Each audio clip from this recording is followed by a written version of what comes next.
1 half of what number is 3/4 of 75. So, ang 1 half daw ng anong number, ang 3/4 ng 75. So, syempre, first, isolve muna natin.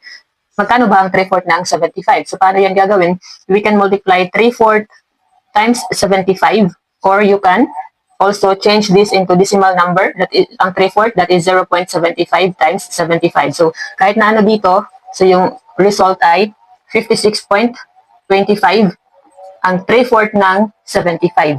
So, ngayon, ang 56.25 ay 1 half ng anong number.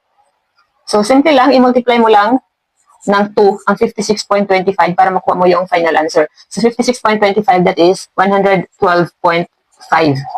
This is the final answer. So, pwede din na gawan mo ng equation kung medyo nalilito ka kung paano siya i-analyze. So, i-follow mo lang yung sentence. So, 1 half of. So, of times what number? So, number, we can use n. Is equal. So, 3/4 of. So, 3/4 of 75.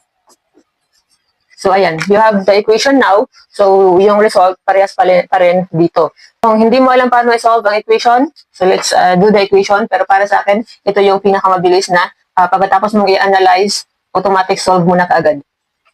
Pero, para sa equation, para doon sa mga mas gusto yung equation, so let's answer using the equation. 1 half times n equals 3/4 times 75.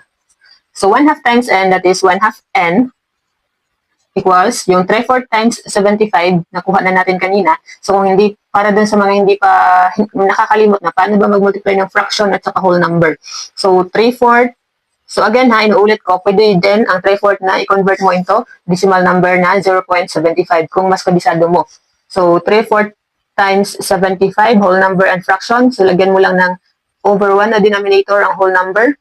So, 3 times 75, that is 225 over 4 times 1, 4. So, ganyan ang pag-multiply ng fraction na numerator to numerator, denominator to denominator. So, 225 divided by 4, yun yung nakuha natin kanina na ang 3/4 ng 75 ay 56.25.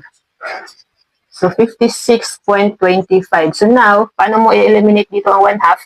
So, simply multiply both sides by the reciprocal of 1 half or kabaligtaran ng 1 half, 2.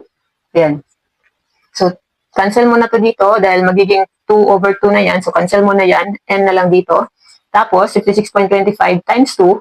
So, ayun na yung result kanina na nakuha natin na 112.5. So, yan na yung final answer. Pero, guys, kayang-kaya to. Lalo na sa civil service exam, sobrang pabilisan dahil limited ang oras. So, huwag mo nang mag-equation.